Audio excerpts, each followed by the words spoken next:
नमस्कार, जय हिंद, जय Bharat and welcome to deaf talks. This is Aadi Achint. Modi साहब की तरफ से बोलते हैं ना, एक ऑफ स्विंगर आया है। अब वो ऑफ स्विंगर ऑन साइड पे आया है और पीछे जाके विकेट से घूम के इस तरफ आके दोबारा विकेट की तरफ जा रहा है। ऐसा स्विंगर है, ये किसी ने एक्सपेक्ट नहीं करा था। अब मोदी जी का काम ही ऐसा है कि वो अनएक्सपेक्टेड चीजें करते हैं। कास्ट, इसके ऊपर तो एक छोटा सा हमने एक्सप्लेनर तो दिया था, लेकिन मैंने सोचा यार थोड़ा सा इसका डीप डाइव करना पड़ेगा। हिस्ट्री में क्या है इसके पीछे? क्या हम कास्ट इक्वेशन को ढंग से समझते हैं कि नहीं? क्या इसके खतरे हैं और क्या इसके फायदे हैं? एक प्रैग्मैटिक सी बात करते हैं। तुम्हारे साथ हैं Bhatt sir, VN Bhatt sir. Sir नमस्कार, थैंक यू सो मच। आप तो सर बहुत टाइम से इसको देख रहे हो और ये हुँ। मतलब देश की आजादी के टाइम से ये चला आ रहा है। ये एक सवाल, रिजर्वेशंस टेम्पररी होते थे जी, टेम्पररीली होगा, ये होगा। आज रिजर्वेशन का इम्प्लीमेंट जो इम्प्लीमेंटेशन है वो किसी और डायरेक्शन में जा चुका है। कितने सारे हमको पता है उसके अंदर फेक बेनिफिशियरीज हैं, क्रीमी लेयर है, कितनी सारी चीजें हैं सर। बट थोड़ा मैं हिस्ट्री में जाके आपको पहले बताइए सर। हाँ, अ अंदर से शुरू पहले कहाँ से हुआ? पहले पहले पहले 3 बातें, ये बात बहुत लोगों को अच्छी नहीं लगेगी। ये कास्ट जो है ये ब्रिटिश इन्वेंशन है। इसके बारे में किताबें भी हैं कि कास्ट जो है पोर्टुगीज़ वर्ड है, ये इंडिया का वर्ड नहीं है। और कैसे भारतीय समाज में, हिंदू समाज में, सनातन धर्म में फॉल्ट लाइन्स क्रिएट की जाए, लोगों को बाँटा जाए, इसके लिए क्या-क्या किया गया है 18th सेंचुरी से लेकर के आज तक। एक धर्मपाल जी की बहुत मशहूर पुस्तक है द ब्यूटीफुल ट्री, और उसकी एक किताब उनकी हिंदी में भी है जो मेरे मेज़ पे रखी है, भारत का स्वधर्म। अगर ये किताब लोग पढ़ लें, तो लोगों को सारी जानकारी मिल जाएगी कि जाति के नाम पर भारत को नष्ट करने का जो प्रयास किया गया था, वो आज भी चल रहा है। दूसरी बात, अब 300 साल बाद भारत में कास्ट की फॉल्ट लाइन्स को और मजबूत करने के लिए अमेरिका की हार्वर्ड यूनिवर्सिटी में काम चल रहा है। और फ्रैंकफर्ट का जो स्कूल ऑफ सोशियोलॉजी है, जो कि कम्युनिस्टों के ज़माने में बन गया था 1925 में, वहाँ पे बनी थी क्रिटिकल थ्योरी, कैसे समाज को बाँटा जाए, और वो हार्वर्ड पहुँचते-पहुँचते वो हो गई क्रिटिकल रेस थ्योरी। अब उसमें ये हो रहा है कि भारत में जातियों को नस्ल में या रेस में बदला जाए कि ये साहब ये जो है मनुष्यों की अलग, ये कास्ट नहीं है, ये रेस है। और इसको प्रोफ़ेसर जो राजीव मल्होत्रा ने अपनी किताब में द स्नेक इन गंगा में बहुत विस्तार से लिखा है। और तीसरी बात ये है कि भारत में आरक्षण को ये मान लिया गया है कि ये पैनीशिया है, ये हर समस्या का एक हल एक मूल इलाज है, आरक्षण मिल जाएगा, सबका भला हो जाएगा, ये बहुत बड़ा मिथ है। भारत के किसी भी राज्य में कुल सरकारी नौकरियों की संख्या और पॉपुलेशन का शेयर के अगेंस्ट 1.5 टू 1.7% है। यानी यूपी की अगर आबादी 20 करोड़ है, तो 1.5 या 1.75 के बीच में ही कुल सरकारी नौकरियां हैं। तो ये बहुत बड़ा एक झूठ है कि साहब हम जो जो राहुल गांधी बोलते हैं कि हम सरकार को मजबूर कर देंगे कि वो जो है 50% का कैप हटाए। अरे आप 100% कर दीजिए आरक्षण, लेकिन जो जो सरकार की नौकरियां अगर आज 4 लाख हैं, तो क्या वो बढ़ के 20 लाख हो जाएंगी? नहीं होंगी, संभव नहीं है ये। तो ये जो मिथक पैदा किया गया है कि जो है कि साहब सबका भला हो जाएगा, एक तो ये मिथ है। और दूसरी बात, भारत के, मैं यूपी बिहार की बात कर रहा हूँ, हरियाणा पंजाब में भी है, किसी भी राज्य में आपको अच्छे स्तर का सरकारी प्राइमरी स्कूल नहीं मिलेगा।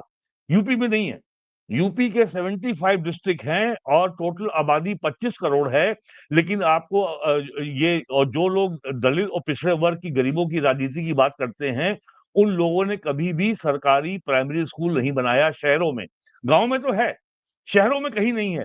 लखनऊ की आबादी आज 35 लाख की आबादी हो रही है, और यहाँ पे प्राइमरी स्कूल की एंट्री फी जो मिनिमम है, वो ₹1000 है, बहुत कम होगी पर मंथ। और वैसे तो जो महंगे स्कूल हैं, वहाँ 10,000 15,000 है, और 4,000 से कम कहीं नहीं है।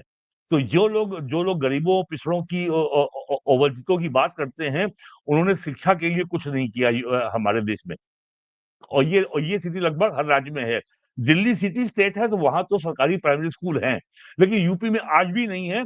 और आज भी किसी पार्टी के एजेंडा में शिक्षा सुविधाजनक हो और अफोर्डेबल हो, कोई प्रयास नहीं किया, ना समाजवादी पार्टी ने, ना बहुजन समाज पार्टी ने, ना भारतीय जनता पार्टी ने। हाँ, डॉक्टर अम्बेडकर का नाम लेते हैं, बड़े जोर-शोर से उनकी जयंती मनाते हैं, ज्योतिबा फुले को याद करते हैं और ये बताते हैं कि ज्योतिबा फुले की पत्नी ने भारत में पहली बार महिलाओं की, लड़कियों की शिक्षा को प्रारंभ किया, जो कि सरासर झूठ है।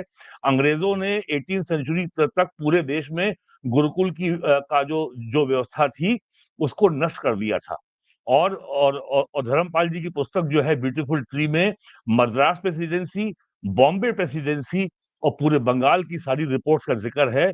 उस समय भारत में शिक्षा जो रेट ऑफ लिटरेसी था वो 96% था। और कहीं पर भी और आपको मालूम है मद्रास प्रेसिडेंसी और Bombay presidency was a huge area. आज उसमें 10 राज्य आ जाएँगे। उस समय जिनको आज दलित और पिछड़ा आप कहते हैं, जो वर्ग आज आइडेंटिफ़ाई होते हैं, उनके स्टूडेंट की संख्या 65 टू 68% थी उस समय, मद्रास प्रेसिडेंसी में भी। तो ये तो झूठ बोला और ये सारी की सारी उस समय के अंग्रेज़ों के अफ़सरों की बनाई हुई कमिटीज़ हैं और और वो सारी कमिटियों की रिपोर्ट पब्लिक डोमेन में आज भी अवेलेबल हैं। तो एक तो ये और दूसरी बात ये कि आज़ादी के बाद नेहरू और लोहिया के बाद का डिवीज़न सभी जानते हैं। नेहरू ने स्वयं कहा है कि वो सनातन धर्म को बहुत नापसंद करते हैं और इसको नष्ट करना चाहते हैं। और आज़ादी के तुरंत बाद लोहिया डॉक्टर राम मनोहर लोहिया जो जर्मनी से पढ़ कर के आए थे, वो नेहरू से अलग हो गए और उन्होंने ये मान लिया कि जो कांग्रेस है, वो भारत का जो रूलिंग क्लास है, जो रूलिंग कास्ट है, जो एलीट क्लास है, उसको रिप्रेज़ेंट करते हैं और इसमें जो अनऑर्गेनाइज्ड हैं, लैंडलेस लेबर है, उनका रिप्रेजेंटेशन नहीं है और उनका हित इस सरकार में नहीं हो सकता, तो उन्होंने कास्ट का मुद्दा पकड़ लिया। और उन्होंने ये नारा दिया कि सोशलिस्टों ने बांधी घाट, पिछड़े पावे 100 में 60। और आज लोगों को ये नहीं मालूम है कि अदर बैकवर्ड क्लास होता क्या है? अगर अदर है, तो पहला कौन है? ये अंग्रेज़ों ने जो है जब जाति का बीज बोया, तो उन्होंने जो उस समय के अनटचेबल या अछूतों थे, उनको आइडेंटिफ़ाई किया एज़ डिप्रेस्ड क्लास। और 1931 में जब पूना में डॉक्टर अम्बेडकर ने ये डिमांड की कि शेड्यूल कास्ट के लिए या अछूतों के लिए सेपरेट इलेक्टोरेट की व्यवस्था की जाए और गांधी ने अनशन किया था, तब पूना पैक्ट हुआ था। और पूना पैक्ट के बाद जो है ये जो डिप्रेस्ड क्लास को नाम दिया गया बैकवर्ड क्लास, यानी जो उस समय अछूत माने जाते थे। और जब संविधान बना तो अछूतों के अलावा जो अन्य जातियाँ थीं, जो अशिक्षित मानी जाती थीं, लैंडलेस थी, गरीब थी, उनको कहा गया अदर बैकवर्ड क्लासेस, जिनको आज हम पिछड़ी जाति कहते हैं। तो आज हम जाति और क्लास का फ़र्क हम भूल चुके हैं। तो ये इससे वजूद में आया ओबीसी। इसको इसको नारा दिया लोहिया ने 52 के बाद सिलेक्शन से, पिछड़े पावे 100 में 60, सोशलिस्टों ने बांधी गाँठ। ये और नेहरू के ज़माने में काका कालेलकर कमीशन बना, उसने पिछड़े वर्गों के लिए आरक्षण की सिफ़ारिश की, नेहरू ने उसको नहीं माना। और नेहरू ने सारे देश के मुख्यमंत्रियों को पत्र लिखा कि आरक्षण से बहुत देश का नुकसान होगा, इससे मेरिट जो है डाइल्यूट होगी, इससे देश का भला नहीं होगा और नेहरू उसके खिलाफ थे। और उसके बाद ये मामला ऐसे ही चलता रहा। 1967 में यूपी में कांग्रेस स्प्लिट हुई, चौधरी चरण सिंह कांग्रेस से बाहर निकले, उन्होंने अपनी अलग पार्टी बनाई और वो उस समय जनसंघ थी, जो आज भारतीय जनता पार्टी है, उसके समर्थन से वो मुख्यमंत्री बने। और 1977 में जनता पार्टी की सरकार आई, उसमें सारी पार्टियों का विलय हो गया था, उसमें समाजवादी भी थे, उसमें चौधरी चरण सिंह का लोकदल भी था, उसमें भारतीय जनसंघ भी था। और उस समय आपको याद होगा कि चौधरी चरण सिंह को लेकर के मोरारजी भाई बहुत परेशान थे। और उस समय यूपी में चौधरी चरण सिंह जो है बैकवर्ड क्लास के नेता बन गए थे। तब हाँ। उनको ये बताया गया कि साहब अगर जाटों से अगर यादवों को या बैकवर्ड क्लास को काट दिया जाए, तो चौधरी चरण सिंह कमज़ोर हो जाएँगे। इस रणनीति के चलते बीपी मंडल की अध्यक्षता में 1978 में कमीशन बना, मंडल कमीशन। इसने हुँ। अपनी रिपोर्ट पूरी कर ली, 1980 में इंदिरा गांधी प्राइम मिनिस्टर बन के वापस आ गई। तब तक मंडल आयोग की रिपोर्ट पूरी हो गई थी और मंडल आयोग ने अपनी रिपोर्ट सौंप दी। उस समय केंद्रीय मंत्री थे हरियाणा के राव वीरेंद्र सिंह और उनका बेटा राव इंद्रजीत सिंह इस समय केंद्र सरकार में मिनिस्टर है, गुड़गांव से एमपी है। वो एक क्षेत्र है अहिरवाल है हरियाणा का, जो यादव कहलाते हैं, लेकिन वो वहाँ के सवर्ण जाति में गिने जाते हैं। तो राव वीरेंद्र सिंह के दबाव के कारण मंडल आयोग भंग नहीं किया गया और उसकी रिपोर्ट सरकार में स्वीकार कर में एक जमा हो गई। उन्होंने रिपोर्ट अपनी सौंप दी। 10 साल तक ये रिपोर्ट ठंडे बस्ते में पड़ी रही। और 1989 में जब जनता दल आया सरकार में और वीपी सिंह उसके प्राइम मिनिस्टर बने, उसको उसको बाहर से बीजेपी का और कम्युनिस्ट पार्टियों का समर्थन था, तब उसके मैनिफेस्टो में था कि हम आएँगे तो जनता दल हम मंडल आयोग की रिपोर्ट को लागू करेंगे। 99 जो मोरारजी और चौधरी चरण सिंह के बीच में झगड़ा हुआ था, वही झगड़ा वीपी सिंह और देवीलाल के बीच में हुआ, जो हरियाणा के जाट नेता थे और डिप्टी प्राइम मिनिस्टर थे। तो और वो उन्होंने अगस्त 90 में दिल्ली में रैली करने की घोषणा की वीपी सिंह के खिलाफ, तो वीपी सिंह ने उसको उसको देखते हुए कहा ये मौका है, उन्होंने अगस्त के तीसरे हफ्ते में 1990 में मंडल आयोग की रिपोर्ट लागू करने की घोषणा कर दी। मामला सुप्रीम कोर्ट तक गया। आपको याद होगा कि दिल्ली में लोगों ने आत्मदाह किया था, सेल्फ इमोलेशन हुआ था, हरियाणा में, यूपी में, राजस्थान में ट्रेन जलाई गई थी, तमाम कुछ हुआ था, बहुत हिंसा हुई थी और वो मामला सुप्रीम कोर्ट में चैलेंज हुआ। दिसंबर 1992 में सुप्रीम कोर्ट ने मंडल आयोग की कॉन्स्टिट्यूशनल वैलिडिटी को अपहेल्ड किया। कहा यह संवैधानिक रूप से मान्य है और पिछड़ी जातियों और पिछड़े वर्गों के लिए सरकारी नौकरियों में और शिक्षण संस्थाओं में 27% का आरक्षण लागू हो गया और यूपी में लागू हो गया। ये अप्रैल 94 से लागू हो गया। और अब तक जो पहले चौधरी चरण सिंह का लोकदल था, फिर वो जनता पार्टी थी, फिर वो जनता दल हो गई।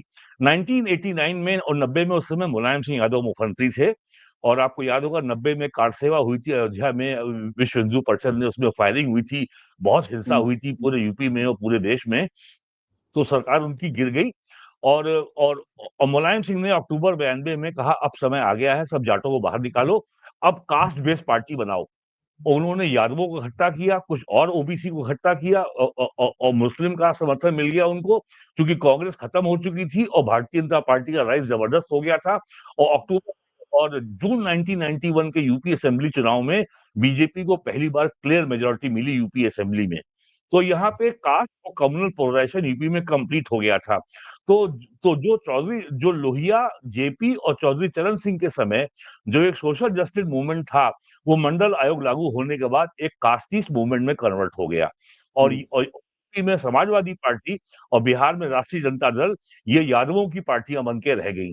तो वही आज तक चला आ रहा है पिछले 30 साल से। सन 2000 में जब राजनाथ सिंह मुख्यमंत्री बने, बीजेपी के मुख्यमंत्री बने, तब उन्होंने कहा कि भाई ये जो 27% जो आरक्षण ओबीसी का है, इसका मेजर शेयर तो जा रहा है जो 3 डोमिनेंट कास्ट हैं ओबीसी की, यादव, कुर्मी और लोध। तो क्यों ना कोटा विद इन कोटा का सिस्टम किया जाए और ये कोटा विद इन कोटा कर्नाटक में लागू है, आंध्रा में है, तेलंगाना में है, केरल में है, बिहार में है, सब जगह लागू है, यहाँ नहीं है। तो और यहाँ पे समाजवादी पार्टी ने इसका विरोध किया कि साहब ये लागू नहीं होना चाहिए, तो ये अभी तक लागू नहीं हो पाया है। उसके बाद जब जब मोदी जी केंद्र सरकार में मंत्री बने तब जब केंद्र सरकार बनी तो जस्टिस रोहिणी कमीशन बनाया गया केंद्र सरकार में और उसको लगातार एक्सटेंशन दिए गए हैं और अभी शायद वो काम कर रहा है या रिपोर्ट सबमिट हो गई होगी। योगी जी जब 2017 में मुख्यमंत्री बने तब उन्होंने राजनाथ सिंह के समय की सामाजिक न्याय समिति की रिपोर्ट को निकलवाया, एक और नई कमेटी बनाई और उसमें राघवेंद्र सिंह कमेटी है, उसकी भी रिपोर्ट आ गई है, लेकिन उससे काम नहीं हुआ है। अब ये जो है जाति जनगणना का जो मामला आ गया है और इसके ऊपर जो है कांग्रेस और समाजवादी पार्टी बीजेपी पे लगातार हमलावर थी और आपको मालूम है आज से 2 वर्ष पहले बिहार में ये सर्वे का काम पूरा हो चुका है जब नीतीश कुमार थे चीफ मिनिस्टर और वहाँ बीजेपी ने समर्थन किया है और यहाँ ये समझना बहुत जरूरी है, सेंसस कराने का अधिकार केवल केंद्र सरकार को है। Census commissioner under ministry of home government of India. Bihar सरकार ने जो किया था वो सर्वे था, सर्वेक्षण था, वो जनगणना या सेंसस नहीं था। अब बीजेपी ने लगातार एम्बिवेलेंस जो है कि कभी दाएं कभी बाएं, कभी खुल के स्टैंड नहीं लिया, खुल के समर्थन नहीं किया, कभी खुल के तो कभी बीच की बात बोली। Now BJP has taken a very clear stand कि अब जो 2021 में जो सेंसस होना था, जो कोविड की वजह से नहीं हो पाया, अब वो 2026-27 में होगा। तो जनगणना के साथ जो है इसके साथ में सेंसस के साथ जाति की जनगणना भी हो जाएगी। अब इसका असर ये होगा कि जो अब तक राहुल गांधी हाथ में संविधान की कॉपी लिए घूम रहे थे और उन्होंने एकाएक जो है उनके मन में पिछड़े दलितों के लिए जो एक बड़ा प्रेम जाग गया था, अब उनकी समस्या ये आएगी कि कल के केंद्र सरकार के इस निर्णय से कांग्रेस का बहुत बड़ा मुद्दा छिन गया है। द सेंट्रल गवर्नमेंट हैज़ एक स्टोल्ड ही द मुद्दा था सर। सबसे बड़ा मुद्दा खुल गया है। और खाली यही नहीं है, जो जो जो जाति की जनगणना का जो मुद्दा था, इस मुद्दे की ओनरशिप अभी तक कांग्रेस, समाजवादी पार्टी और लालू की पार्टी की थी। अब वो ओनरशिप भी बीजेपी ने क्लेम कर ली है। और इसका असर ये होगा कि इस साल सितंबर में बिहार में विधानसभा चुनाव होने जा रहा है। तो अब जो है ये जो इंडी अलायंस है, जिसको अब पिंडी अलायंस कहा जा रहा है, रावलपिंडी अलायंस, ये अब इसको बिहार में मुद्दा नहीं बना पाएगा। और बीजेपी क्लेम करेगी कि हमने नेशनल बैकवर्ड क्लासेस कमीशन को हमने संवैधानिक दर्जा दिया, हमने पिछड़े वर्गों के लिए ये किया, और हमने जो है राष्ट्रीय स्तर पर जो है जाति जनगणना का फैसला किया। हालांकि मनमोहन सिंह की सरकार ने 12-13 में सोशियो इकोनॉमिक कास्ट सेंसस कराया था, लेकिन उन्होंने उसमें एक खेल किया था। खेल ये किया था कि ग्रामीण इलाकों की जो जनगणना है वो कृषि विभाग करेगा, और शहरी विभाग क्षेत्रों की जो जनगणना है वो नगर विकास विभाग करेगा। और कभी भी केंद्र सरकार ने उस डाटा का कंपाइलेशन नहीं किया, उसको इतना उलझा दिया, उसको इतना स्कैटर कर दिया कि उसको उन्होंने कभी कि उससे कोई डाटा उसकी एनालिसिस करके सरकार कोई पॉलिसी फॉर्मुलेशन कर सके, ऐसा नहीं हो पाया। और आपको याद होगा 2015 में उस समय जो वित्त मंत्री थे अरुण जेटली, उन्होंने ये प्रेस कॉन्फ्रेंस में कहा था कि यूपीए के समय जो कास्ट सेंसस जो हुआ है उसमें जो भारत में जातियों की संख्या है वो 43 लाख है। 43 लाख जातियां होंगी देश में। और अब जो सेंसस होगी, आप देखेंगे वो जातियों की संख्या 1 करोड़ के ऊपर चली जाएगी। क्योंकि अब ये जो है हर व्यक्ति को जो है बैकवर्ड बनने में फायदा है। और मुझे याद है कि जो योगी आदित्यनाथ जी के गुरु थे महंत अवैधनाथ जी, वो ये कहते थे कि भारत में जो आर्टिकल 25-30 है, इसमें जो माइनॉरिटी की सुविधा है, ये एक तरीके से हिंदुओं के लिए जजिया है। हिंदुओं में हर वर्ग माइनॉरिटी बनना चाहता है। जैन भी माइनॉरिटी हो गया, सिख भी माइनॉरिटी हो गए, बौद्ध भी माइनॉरिटी हो गए। और बंगाल में रामकृष्ण मिशन का जो है वो भी अपने आप को माइनॉरिटी कहने लगा। मामला सुप्रीम कोर्ट में गया, सुप्रीम कोर्ट ने उनको भगा दिया कि उनकी उनकी रिट को नहीं माना। और वो सुप्रीम कोर्ट इसलिए गया कि रामकृष्ण मिशन का कलकत्ता बंगाल में कई बड़े बड़े कॉलेजेस हैं। तो वेस्ट बंगाल गवर्नमेंट जब वहाँ सीपीएम गवर्नमेंट थी, उसने कहा गवर्नमेंट इसको एड देती है, तो गवर्नमेंट को कॉलेज के मैनेजमेंट में ये अधिकार है कि कौन इसकी मैनेजिंग कमेटी में, इसके अफेयर्स क्या हैं। Government has a right to oversight. तो उन्होंने कहा साहब नहीं, हम तो माइनॉरिटी हैं, आपको अधिकार नहीं है। तो वो गए सुप्रीम कोर्ट। तो सुप्रीम कोर्ट ने कहा कि नहीं, ये बात जो है मान्य नहीं है। तो जैसे एक समय हर हिंदू के वर्ग को, हर जाति को माइनॉरिटी बनने में फायदा था, आज हर एक को फायदा है बैकवर्ड बनने में। हर आदमी बैकवर्ड बनना चाहता है। और आज स्थिति ये है, आपको मालूम ही है कि जुलाई 91 से भारत में इकोनॉमिक रिफॉर्म चल रहे हैं। 34 साल पूरे होने आए हैं। और state is no longer the main employer. अब स्टेट लेवल पे राज्य सरकार में जो नौकरियां हैं वो केवल 2 जगह हैं, या तो पुलिस में सिपाही की भर्ती में, या स्टेट आर्म पुलिस पीएसी में सिपाही की भर्ती में, या प्राइमरी स्कूल टीचर की भर्ती में। बाकी अब जो है हर साल 1 आध हजार लोगों की भर्ती हो पाती है, इससे ज्यादा की जरूरत नहीं है। और आज जो है कोई भी राज्य सरकार अपने एम्प्लॉइज को 7th पे कमीशन के मुताबिक पे स्केल नहीं दे सकती। वो अफोर्ड नहीं कर सकते। तो यूपी में आज कम से कम 6 लाख राज्य कर्मचारी हैं जो कॉन्ट्रैक्ट पे काम कर रहे हैं, जिनको किसी किस्म का जो है 7th पे कमीशन का लाभ नहीं मिलता, जिनको पेंशन का लाभ नहीं मिलेगा, जिनको ग्रेचुइटी का लाभ नहीं मिलेगा, और कुछ लोगों को प्रोविडेंट फंड मिलने का लाभ शुरू हो गया है। तो ये तो स्थिति है आपके ये क्या नाम है, ये इस आरक्षण की राजनीति की। और अब आप अपना सवाल हो तो मैं बताऊं कि ये how it is closely linked with the electoral politics based on identity politics. एक वो सर, दूसरा मुझे आपसे ये बड़ा सिंपल सा सवाल पूछना था कि आप अगर इस चीज को थोड़ा देखें, ये लेके किस तरफ जाना चाहते हैं सर? इस पे हमको थोड़ा देखना है ना कि भाई फाइनल एंड गोल क्या है, पहले वो समझना है। उसके देखिए बाद मैं आखिरी में आपसे पूछूंगा कि भाई इसमें खतरा क्या है। खतरा भी है क्योंकि देखिए इसको पॉलिटिसाइज देखिए करके बहुत भारत में एंड गोल केवल 2 पार्टियों के पास है। या भारतीय जनता पार्टी के पास है या कम्युनिस्ट पार्टियों के पास है। कम्युनिस्ट पार्टियों को एनार्की लानी है, देश को नष्ट करना है, और भारतीय जनता पार्टी को जो है, जो जो देश का प्राचीन गौरव है, जो हमारी प्रिस्टीन ग्लोरी है, उसको रिस्टोर करना है। 1 फरवरी 1986 को 1986 को अयोध्या में बाबरी मस्जिद का ताला खोला गया और हम्म। पूरे देश में दंगे शुरू हो गए थे, यूपी में दंगे हुए थे। मैं नवंबर 86 में दिल्ली में था। उस समय बीजेपी के एक नेता थे और ऑर्गेनाइजर के संपादक भी रहे, लेफ्टिनेंट गवर्नर भी रहे पौंडीचेरी के आर मलकानी साहब। उन्होंने बहुत सी किताबें भी लिखी हैं और उस समय मैं उनसे मिला, आई थिंक आज आज हो गए 40 साल। तो ही सेड कि, तो मैंने कहा ये मंदिर क्या मामला क्या है, ये क्या मूवमेंट है? लोगों में बड़ा भ्रम है कि कोई कहता है कि आप मंदिर मस्जिद का झगड़ा करा रहे हैं, इससे देश का नुकसान होगा। Then he said in one word कि देखिए, भारत में मंदिर बहुत हैं, हमें एक नया मंदिर नहीं चाहिए। अयोध्या का जो मामला है वो केवल इंडिया को डीकोलोनाइज करना है। जो हमारे ऊपर जो कल्चरल स्लेवरी है, ब्रिटिश कॉलोनियल पावर्स की, फ्रेंच कॉलोनियल पावर्स की और टर्किश रूल, यानी हम जिसको मुगल रूल कहते हैं, जिस तरीके से उन्होंने हमको वेंडलाइज किया है। ठीक है, भारत में मुसलमान हैं, लेकिन हमें मुसलमानों को ना तो हमें इंटिमिडेट करना है, ना ह्यूमिलिएट करना है, ना उनको नुकसान पहुंचाना है, ना उनको मार्जिनलाइज करना है। वो भी भारत के संविधान के तहत के अंतर्गत जो उनको अधिकार प्राप्त हैं, जो उनका status as a citizen of India है, वो वही रहेगा। हम उसमें कोई परिवर्तन, अल्टरेशन नहीं चाहते, लेकिन जो हमारा है वो हम चाहते हैं। यही बात योगी आदित्यनाथ ने भी कही है असेंबली में संभल को लेकर के, कि वहां पे 68 तीर्थ स्थान हैं, 54 हम खोद चुके हैं, 19 कूप हैं, 19 कूप मिल चुके हैं, उनका रेनोवेशन जीर्णोद्वार हो रहा है। हम किसी का छीनना नहीं चाहते, हम वापस चाहते हैं। और इसी बात को प्राइम मिनिस्टर नरेंद्र मोदी ने 22 जनवरी 2023 को अयोध्या में राम मंदिर की प्राण प्रतिष्ठा में कहा था कि हमें विकास और विरासत दोनों साथ चलेगी।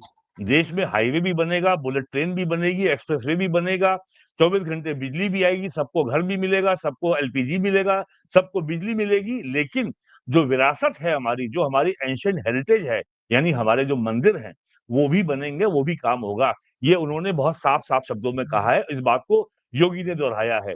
तो अब जो है, जो caste based politics, identity politics है, ये केवल एक शॉर्टकट आइडेंटिटी बेस्ड पॉलिटिक्स है, जाति पे आधारित है, कि बस एक आध नारा उछालो और 2-3 जातियों को एक एक जो मेजर जाति है उसको गोलबंद करो और फिर थोड़ा पेरिफेरी वोट ले आओ। 30% जो है वोट अगर यूपी में मिल जाएगा, then you are at a striking distance from the power. अब देखिए शॉर्टकट कैसे होता है। बहुजन समाज पार्टी का नारा था, तिलक तराजू और तलवार इनको मारो जूते चार। यानी ब्राह्मण, ठाकुर और बनिया, और ये उनका नारा था। और ये उन्होंने किया, और उनका ये नारा था, बामन ठाकुर बनिया छोड़ बाकी सब है डीएस4। ये भी उनका नारा था, बामन ठाकुर बनिया छोड़ बाकी सब है डीएस4।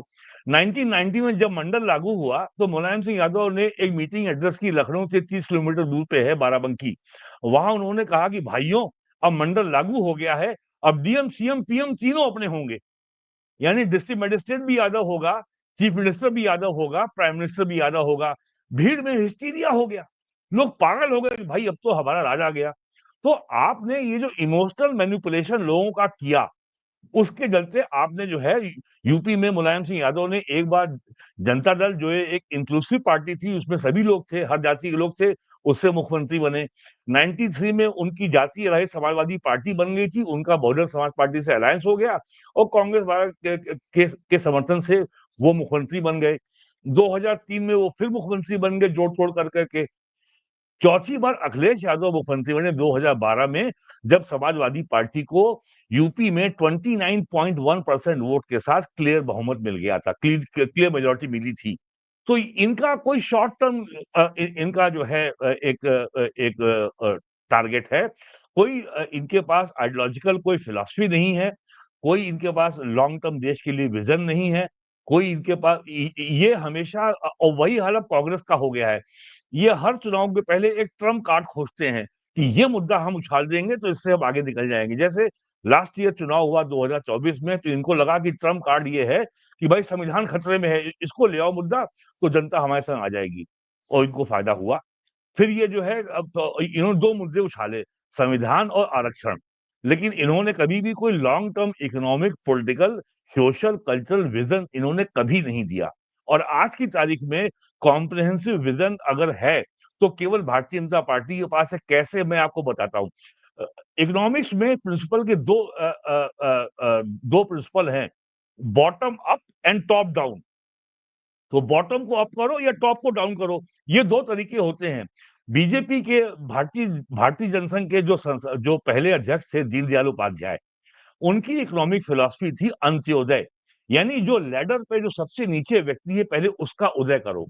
अब अगर मोदी सरकार ने पूरे देश में अगर 10 करोड़ लोगों को अगर करोड़ लोगों को आवास दिया, टॉयलेट दिया, बिजली कनेक्शन दिया, पानी का कनेक्शन दिया, और और एलपीजी गैस का कनेक्शन दिया, बिजली कनेक्शन दिया, और उनको आयुष्मान भारत का इंश्योरेंस का हेल्थ कवर दिया, उनको फ्री फूड ग्रेन दिया, उन सबको जो है हर साल में 6,000 रुपए किसान सम्मान योजना में पैसे उनको मिले।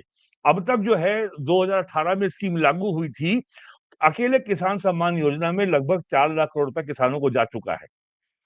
अब 1 अप्रैल 2001 से जो फ्री फूड ग्रेन योजना शुरू हुई थी, अब तक 20 लाख करोड़ रुपए से ऊपर का फ्री फूड ग्रेन देश में बँट चुका है।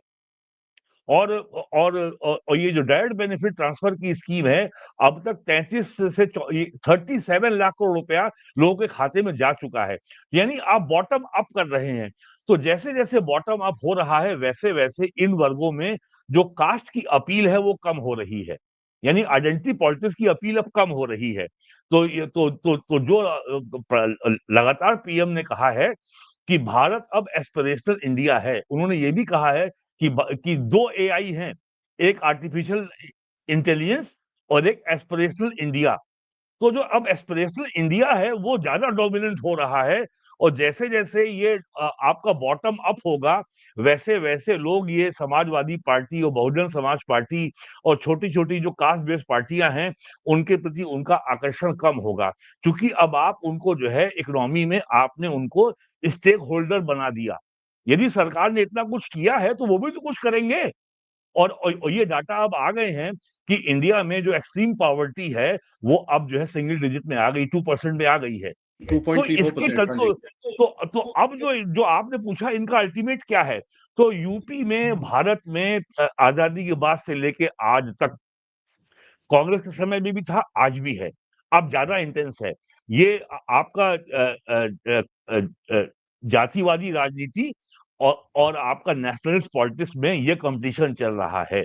1980 न 1990 में अयोध्या में कार सेवा और 1990 में मंडल लागू होने से कास्ट और राष्ट्र, जाति और राष्ट्र का जो रेस है, ये इंटेंसिफाई हुई है। ये बीच-बीच में घटती-बढ़ती रहती है। बीजेपी ये ऊपर-नीचे होती रहती है। 91 में बीजेपी को यूपी असेंबली में पहली बार बहुमत मिला, हुँ। लेकिन दूसरी बार उनको बहुमत मिलने में 26 साल लग गए, 2017 में मिला। तो ये रेस चल रही है, और अल्टीमेटली जो जाति बेस्ड राजनीति है, वो अब अपने अंतिम दौर में है। और इसका सबसे बड़ा प्रमाण ये है कि यूपी में अखिलेश यादव को मतलब इस 4 बार सरकार में रहने के बाद 2023 में पीडीए का नया प्लैंक उनको आविष्कार करना पड़ा। पीडीए माने पिछड़ा, दलित, अल्पसंख्यक, हुँ। Backward, schedule caste and minority of Muslim. तो ये उन्हें करना पड़ा है। और बिहार में भी जो आरजेडी है, वो भी अलायंस में है कांग्रेस के साथ। उसे मालूम है कि वो ऑन इट्स ओन वो पावर में नहीं आ सकती। तो मेरा मानना है कि ये जो कास्ट सेंसस हुई है, इसमें इससे 2 बातें और भी जुड़ी हुई हैं। पहली बात, इससे डीएमके का बहुत नुकसान हुआ, जो उसका नॉर्थ साउथ डिवाइड का जो प्लान डेवलप कर रहे थे, वो पंक्चर हो गया। जो हिंदी इम्पोजिशन का जो वो प्लान डेवलप कर रहे थे, वो भी अब पीछे हो गया। जो डिलिमिटेशन का मुद्दा वो खड़ा कर रहे थे, वो भी पीछे हो गया। और अब वो कहेंगे भाई बैकवर्ड क्लास को ज़्यादा रिप्रेजेंटेशन मिले। तो अब तो इससे सबसे अधिक नुकसान हुआ है डीएमके को साउथ में। और ओवरऑल कांग्रेस का जो कास्ट का मुद्दा था वो पूरी तरीके से जो उनका मेन प्लान था वो पंक्चर हो गया है। और जो सबसे महत्वपूर्ण बात है, भारत की संसद से लोकसभा विधानसभा में महिलाओं के आरक्षण का कानून बन चुका है और उसमें ये कहा गया है कि महिलाओं के लिए सीटों का आरक्षण डिलिमिटेशन के बाद किया जाएगा। तो डिलिमिटेशन को लेकर के भी जो आपत्तियां होने वाली थी, जो डीएमके आपत्ति खड़ी कर रही थी कि सर डिलिमिटेशन में साउथ इंडिया के राज्यों की सीटें कम हो जाएंगी और नॉर्थ की बढ़ जाएंगी, तो डिलिमिटेशन को लेकर भी जो विवाद खड़ा करने का जो प्रयास था उसके भी संभावनाएं अब बहुत कम हो गई हैं। तो हमें ये उम्मीद करनी चाहिए कि कास्ट सेंसस के होने के बाद, और जो सबसे बड़ी बात है जिसका कोई जिक्र नहीं कर रहा, कि हिंदू तो मोनोलिथ नहीं है, वो जातियों में बटा हुआ है। क्या मुसलमान मोनोलिथ है क्या? क्या वो मेरा जातियों में नहीं बटा हुआ है? ये सवाल एक था, और दूसरा वो जो मैं अब इसमें मुसलमानों की जातियां भी पूछी जाएंगी, क्योंकि वो मंडल आयोग में मुसलमानों को ऑलरेडी आरक्षण मिल रहा है। हाँ, नाउ उसकी उसके अंदर सर, अब आप ये एक बड़े इंटरेस्टिंग टॉपिक पे लेके आए हैं इसको, कि भाई मुसलमानों की जातियां हैं, क्रिश्चियंस की जातियां हैं, सिखों की जातियां हैं। सिखों की तो इतनी जबरदस्त है, एक दूसरे के गुरुद्वारे नहीं जाते। हाँ, ये हाँ, बिल्कुल नहीं। रामगढ़ा है, ये है, ये है, 25 उनके हाँ, भी वो हैं। रामगढ़िया है, नामधारी है, जट है, भापे ठीक है हैं, जी। खत्री हैं। हाँ, हाँ, तो वो नहीं जाएंगे। अरोड़ा है जी, और खत्री के अंदर भी हाँ, ये जी, अरोड़ा जी, अरोड़ा वाले हाँ, हैं, हाँ, ये हाँ, हाँ, वाले हैं, हाँ, वो तो हाँ, हाँ। काफी है। मैं खत्री हूं तो मुझे पता है ये सब। नाउ एक तो ये एक है कि भाई हिंदुओं का तो है, ये पूरा भारत की सबकी पैंट उतरेगी यहाँ पर, एक की नहीं उतरेगी। एक ये है सर। दूसरा, पिछले कुछ दिनों के अंदर हम देख रहे हैं काफी सारे पाकिस्तानी छुपे हुए हैं हमारे पास। हम्म, तो जब आप कास्ट सेंसस करेंगे, और सेंसस ये बेसिकली कास्ट सेंसस सेपरेट नहीं है, सेंसस का भाग है, तो उसके अंदर उसके ऊपर भी कुछ क्रैकडाउन का हो सकता है, और एनपीआर और एनआरसी की तरफ जाएगा ये सर। देखिए ऐसा है, जो पहलगाम का जो मामला हुआ है, उसने it has created a very strong case for NRC. बहुत स्ट्रांग केस बन गया एनआरसी का। और मैं तो कहता हूं कि जो जो जेएनयू के प्रोफेसर आनंद रंगनाथन हैं, वो ये बात बहुत सही कहते हैं कि it's not Republic of India, it is a banana Republic. Bharat में 5 लाख महिलाएं पाकिस्तान की रह रही हैं। भारत में 1 लाख से ऊपर ऐसी महिलाएं हैं इंडिया की जिनके शौहर पाकिस्तान में रहते हैं, और वो प्रेग्नेंट होके इंडिया आ जाती हैं, और उनके 2, 4, 8 बच्चे हैं, और वो भारत की नागरिक हैं, वो भारत की वोटर हैं, वो भारत सरकार की समस्त कल्याणकारी योजनाओं का लाभ उठा रही हैं, और वो और वो जो है, और अगर ये फिफ्थ कॉलम नहीं तो भाई साहब जरा मुझे आप बता दें फिफ्थ कॉलम होता क्या है? यही तो फिफ्थ कॉलमिस्ट है ना। तो ये तो और ये अपने आप में और यहाँ मुझे याद आता है कश्मीर फाइल फिल्म का डायलॉग, कि सरकार उनकी सिस्टम हमारा है। 11 साल से मोदी जी प्राइम मिनिस्टर हैं, लेकिन भारत सरकार की इसकी ओर ध्यान नहीं गया। अब जाके आंख खुली है कि साहब इतने लाख पाकिस्तानी इंडिया में रह रहे थे, और जो खबरें पिछले 4 दिनों में आई हैं, 10 साल से 20 साल से, एक महिला तो 45 ईयर से इंडिया में रह रही है, पाकिस्तानी है। अब भैया ये कौन-सा जो है आपका जो है इमिग्रेशन का वीज़ा का नियम है कि 40, कोई लॉन्ग टर्म वीज़ा भी 40 साल का नहीं होता भाई साहब। कभी सुना आपने ये? 45 ईयर लंबा वीज़ा। तो ये जो बना, अगर ये सब बनाना रिपब्लिक नहीं तो फिर बनाना रिपब्लिक होता क्या है? तो ये सब जो चीज़ें अब उभर के सामने आई हैं, हमारे पाँव के नीचे, हमारे फर्श के नीचे आग जल रही है, हमको पता नहीं था। अब ये और दिल्ली में अभी खबर आई पिछले हफ्ते कि आईबी ने दिल्ली पुलिस को 5,000 लोगों की सूची सौंपी है दिल्ली पुलिस को, कि ये पाकिस्तानी यहाँ रह रहे हैं। Why the Delhi police was waiting for Pahalgam incident to happen? जब आईबी आपको अलर्ट करेगी तब आप एक्शन लेंगे। क्या कर रही थी दिल्ली पुलिस अब तक? भाई जो हर शहर में, हर जिले में जो एफआरओ होता है, फॉरेन रजिस्ट्रेशन ऑफिस होता है, वो क्या कर रहा था? अगर कोई पाकिस्तानी लखनऊ आएगा तो उसको लखनऊ पुलिस के एफआरओ डिपार्टमेंट में जाके अपना रजिस्ट्रेशन करवाना पड़ेगा और ये बताना पड़ेगा उसका पासपोर्ट नंबर क्या है, उसका वीजा की वैलिडिटी क्या है, वो लखनऊ में किसके घर में जाएगा, उसका एड्रेस क्या है, उसका फोन नंबर क्या है और वीजा की उसकी और कब तक वो यहाँ है। सब सो रहे थे। तो ये देश है कि तमाशा है भाई साहब। ये सोचिए आप जरा, कितनी हैरानी की बात है ये। और जब सर ये ये तो हाल, जब यूपी, माफी सोचिए चाहूंगा सर, बंगाल में क्या हाल होगा। माफी बंगाल चाहूंगा में क्या यहाँ हाल पर होगा। तो जी। बंगाल तो सर अलग है। मेरे को तो ये दिखता है कि ये एक पॉलिटिकल माफिया है सर। क्योंकि हाँ। अगर आप देखिए जो सीएए के प्रोटेस्ट कराए गए थे, अब हाँ। पता चल रहा है साले वो सीएए के प्रोटेस्ट किसके लिए कराए गए थे। जी। तो ये जो आपका जो इंटरनल सिक्योरिटी में जो ये जो आपका जो टाइम बॉम्ब टिक कर रहा है, आप जो पूछ रहे हैं कि समाजवादी पार्टी का लॉन्ग टर्म गेम क्या है, लॉन्ग टर्म गेम प्लान क्या है, कांग्रेस का गेम प्लान क्या है। देश जाए बर्बाद हो, भाड़ में जाए, सब नष्ट हो जाए, हमको पावर मिलनी चाहिए, यही तो है उनका एजेंडा। और संबित पात्रा ने जो कल कहा है कि ये इंडी अलायंस नहीं है, ये पिंडी अलायंस है, इससे बेहतर डिस्क्रिप्शन और नहीं हो सकता। तो अब जो है अब आप सोचिए कि इस देश में डीकोलाइजेशन कितना कठिन काम है कि नरेंद्र मोदी जैसी सरकार को भी पाकिस्तानियों को इंडिया में आइडेंटिफाई करके डिपोर्ट करने में 11 साल लग गए, वो भी पहलगाम ऐसी घटना के बाद। अगर पहलगाम ऐसी घटना ना हुई होती तो ये आज भी मजे से रह रहे होते। तो ये इंटरनल सिक्योरिटी, और ये कम से कम नरेंद्र मोदी सरकार है, यूपी में योगी जी सरकार है, तो ये मुद्दा बन गया, सरकार के एजेंडा में आ गया। अगर केंद्र में मोदी की सरकार नहीं होती तो ये कभी सरकार के एजेंडा में आता ही नहीं। कितनी बड़ी बात है। कर्नाटक सरकार के एजेंडा में अगर ये आएगा तो केंद्रीय गृह मंत्रालय के दबाव में ही आएगा, वरना वो अपनी ओर से कभी नहीं लेंगे इसको, वो अपने ऊपर। जिस जिस तरीके से गुजरात के अहमदाबाद में कई सौ एकड़ का जो चंदोला लेक को खाली कराया गया है, जो वहां डेमोलिशन हुआ है, वहां एक खान साहब जो हैं वो छपरा बिहार के हैं, उसमें उनका कई एकड़ में फार्म हाउस बना हुआ है, और जबकि वो शहर की वाटर बॉडी है। अहमदाबाद कितना बड़ा शहर है, वाटर बॉडी उस शहर के अस्तित्व के लिए कितनी जरूरी है, इसको कहने की जरूरत नहीं है। वहां ये हाल था, और ये हाल वहां तब था जब वहां 13 साल मोदी चीफ मिनिस्टर रह चुके हैं। ये हाल वहां तब है जब पिछले लगभग 30 साल से वहां बीजेपी की सरकार है गुजरात में। तो आप सोचिए कि इस देश में इंटरनल सिक्योरिटी के लिए भी एनफोर्समेंट की कार्रवाई करना कितना कठिन काम है।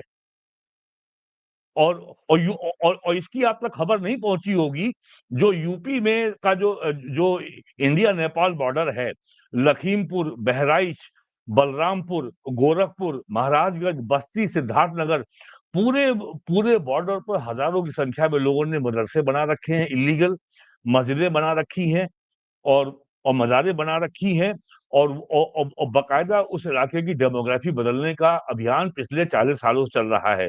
वेस्ट बंगाल के गवर्नर थे और आईबी के डायरेक्टर थे टीवी राजेश्वर। 1996 में वो वेस्ट बंगाल के गवर्नर थे। उन्होंने उस समय एक अंग्रेजी की दिल्ली के अखबार में 3 पार्ट में एक आर्टिकल लिखा था कि कैसे बंगाल की डेमोग्राफी बदली जा रही है। ये उन्होंने 96 में लिखा था। आज 30 साल बीत चुके हैं, जरा कल्पना कीजिए जो डेमोग्राफी के बदलने के खतरे की बात उन्होंने 96 में की थी, आज वहां क्या हाल होगा।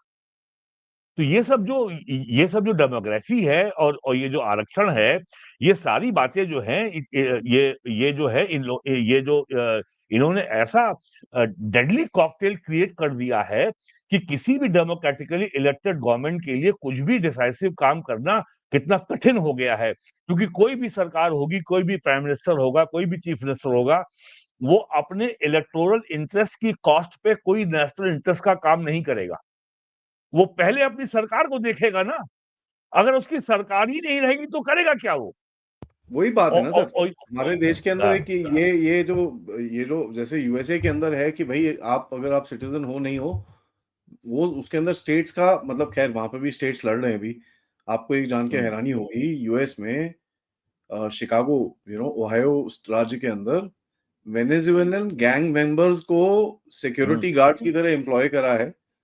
और एक शिकागो के अंदर एक होटल कॉम्प्लेक्स है, उसके अंदर ये वेनेजुएलन गैंग मेंबर्स को अंदर भर के रखा हुआ है स्टेट की तरफ से। 5 स्टार होटल्स हैं सर। ऐसा ऐसा ब्रिटेन में भी हो रहा है, जो वहाँ इमिग्रेंट्स हैं, कोई काम नहीं करते हैं, वो होटल्स में रह रहे हैं, यही जर्मनी में हो रहा है।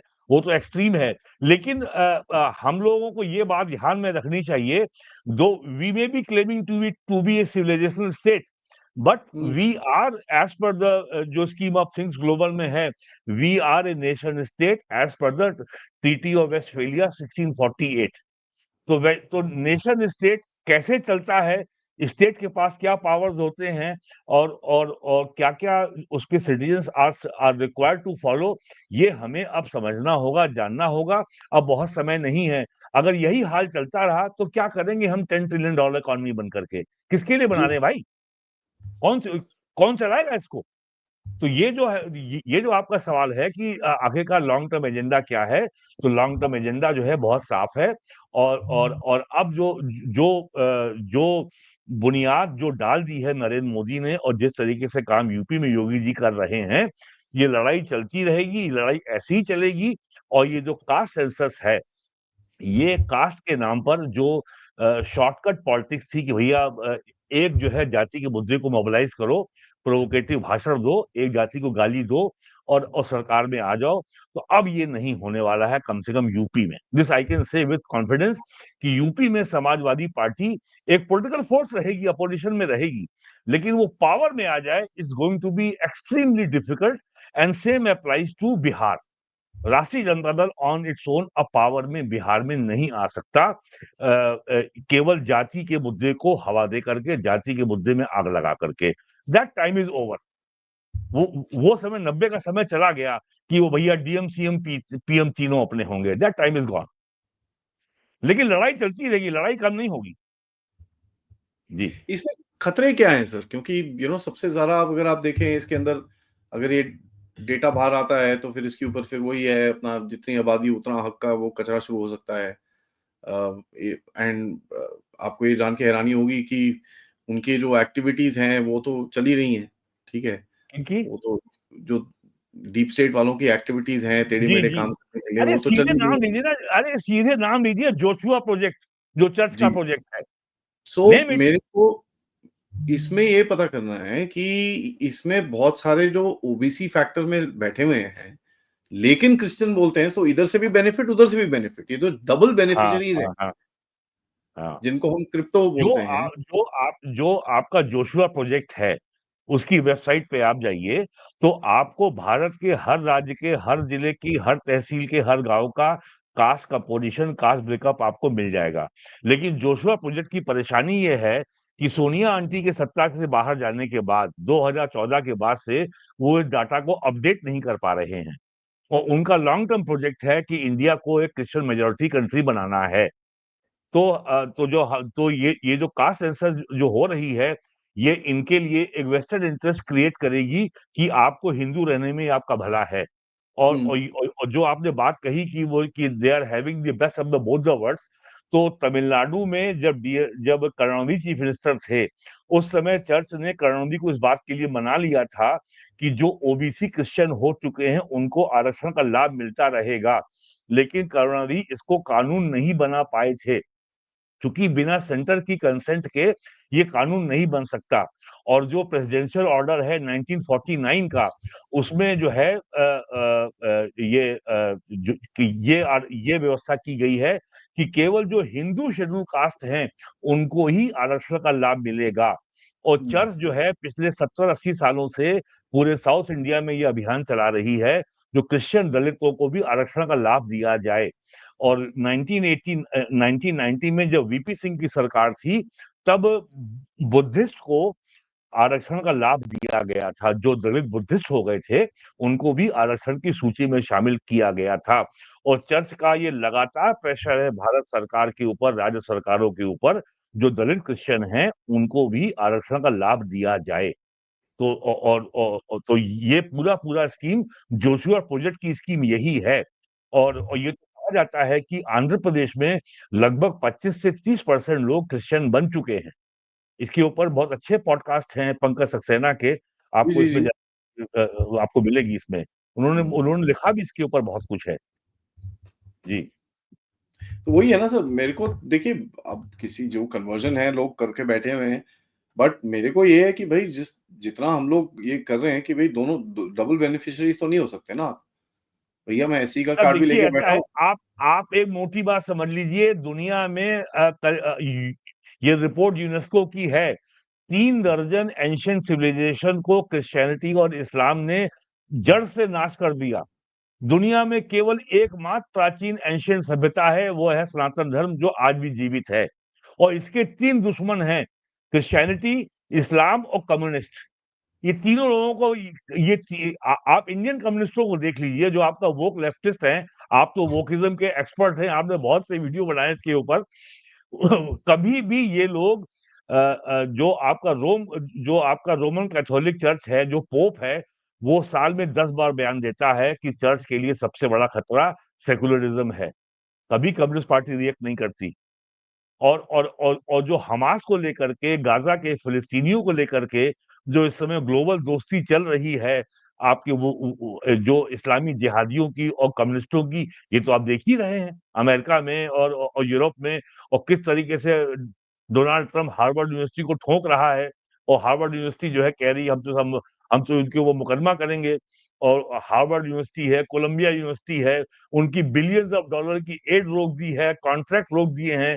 तो डोनाल्ड ट्रंप जिस तरीके से वोकिज्म से लड़ रहा है, तो वो तो हमारे लिए लड़ रहा है, हमको यही नहीं पता है। He is fighting for us. अगर वोकिज्म कमजोर होगा तो डीप स्टेट कमजोर होगा। अगर अगर डोनाल्ड ट्रंप ने यूएस एड को बंद किया है, अगर दिल्ली में फोर्ड फाउंडेशन की ताकत कम हुई है, फोर्ड फाउंडेशन के पास पैसा अगर नहीं आ रहा है, तो दोबारा अरविंद केजरीवाल नहीं खड़ा होगा अब। हुँ। कहां से खड़ा हो गया था? तो हमारे लोगों को तो जो है यूपी में लोगों की प्रायोरिटी में आता है जाति। हम अगड़े हैं, पिछड़े हैं, वो किस जाति का मुख्यमंत्री है। जो कलेक्टिव इंटरेस्ट हमारा एज हिंदू है, एज सनातनी है, एज भारतीय है, वो तो अभी हमारे एजेंडा में ही नहीं है। करेक्ट। तो वही है ये सर। लॉन्ग टर्म लड़ाई है। हुँ। आखिर में मैं सर एक छोटा-सा सवाल और पूछूँगा। अभी पॉलिटिकली देखेंगे इसको, तो जो ऑपोज़िशन पार्टीज़ हैं, वो तो एक लगाएँगी कि ये देखो जी, हम तो जीत गए, ये देखो हमने तो पूरा मोदी को लिटा दिया, ये कर दिया, वो कर दिया। एंड ये दिख भी रहा है, कल रात को एक जो प्रेस कॉन्फ्रेंस हुई, वहाँ पर बड़ा बोलते हैं ना, चेस्ट थम्पिंग एक्सरसाइज़ करी गई। तो आपके हिसाब से इसको कैसे तोड़ेंगे कि इसको जस्ट देखिए अभी ये भी खबर आई है, दिल्ली में पोस्टर लग गए हैं राहुल गांधी के, झुकती हुँ, है सरकार, झुकाने वाला चाहिए। और जिसको हम लोग यूपी में एक हमारे कहावत है, गाल बजाना कहते हैं। कि जो है वो शेखी बघाड़ना। तो ये अभी चल रहा है, लेकिन असली चीज़ जो मैंने शुरू में कही कि Narendra Modi government by announcing to conduct caste based census has stolen the thunder of the Congress. इनके मेन प्लान को मोदी गवर्नमेंट ने पंक्चर कर दिया है। क्योंकि भाई आप ये कहते थे कराओ, हमने मान लिया, अब आप क्या बोलोगे? अब आप ये थोड़ी बोलोगे कि हमारे कहने पे करा रहे हैं। अरे भाई लोग ये कह रहे हैं कि डिलीवरी कौन दे रहा है? राहुल हुँ, गांधी जो वादा कर रहे हैं देने का इस देश के गरीबों को या बैकवर्ड क्लासेस को, वो तो मोदी गवर्नमेंट पिछले 8 साल से डिलीवर कर ही रही है।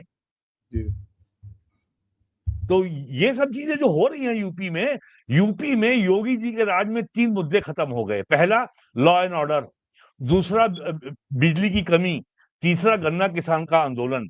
यूपी में समाजवादी पार्टी और राष्ट्रीय लोकदल की राजनीति का आधार था कि साहब गन्ना किसानों का पेमेंट नहीं कर रही शुगर मिल। आज यूपी में कोई भी अगर शुगर मिल को गन्ना चाहिए, तो आपको गन्ना खरीदने के 4 दिन में पेमेंट करना होगा। और आज ही खबर छपी है फाइनेंशियल अखबारों में कि 24-25 में शुगर का प्रोडक्शन कम हुआ है as compare to last year. अब गन्ना ही नहीं है। तो यूपी में 3 मुद्दे थे बड़े, तो कि लॉ एंड ऑर्डर खराब है, बिजली नहीं है और गन्ना किसान का पेमेंट नहीं हो रहा है। तो ये मुद्दे ही इनके छिन गए अब तो ये। तो अब जो है कास्ट का मुद्दा अब नहीं रहा, और जिसके मन में जो कुछ भी शंका बची है, बस केवल दुखिए आप जो है 4 महीने, बिहार के चुनाव सितंबर में है, सब सामने आ जाएगा।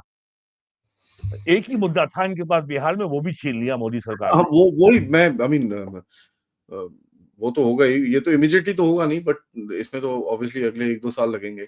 Sir delimitation. देखिए डिलिमिटेशन की पिछली एक्सरसाइज जो हुई थी 2009 में हुई थी, हुँ, और 2009 में हुई थी तब ये कहा गया था भाई जो है सीटों की संख्या में बदलाव नहीं होगा, केवल जो कॉन्स्टिट्यूएंसीज की बाउंड्री है उनको रिवाइज किया जाएगा, वही होके रह गया। लेकिन अब जो डिलिमिटेशन होने जा रहा है, आपको आपको अगर याद हो कि भारत में हर 10वें साल में बनता है 5वें साल में बनता है फाइनेंस कमीशन। तो मोदी गवर्नमेंट में जब शायद 14वां या 15 फाइनेंस कमीशन बना था, तब उसका जो टर्म्स ऑफ रेफरेंस में एक चेंज ये किया गया था कि अब जो है स्टेट के बीच में सेंट्रल रिसोर्सेस के डिवीजन का जो रेफरेंस ईयर 1971 की आबादी ना हो करके अब 2011 की सेंसस का फिगर होगा। इसके आधार पर ये तय किया जाएगा कि कौन राज्य कितना बैकवर्ड है, और उसी के आधार पर उसको सेंट्रल डिविजिबल पूल से पैसा दिया जाएगा।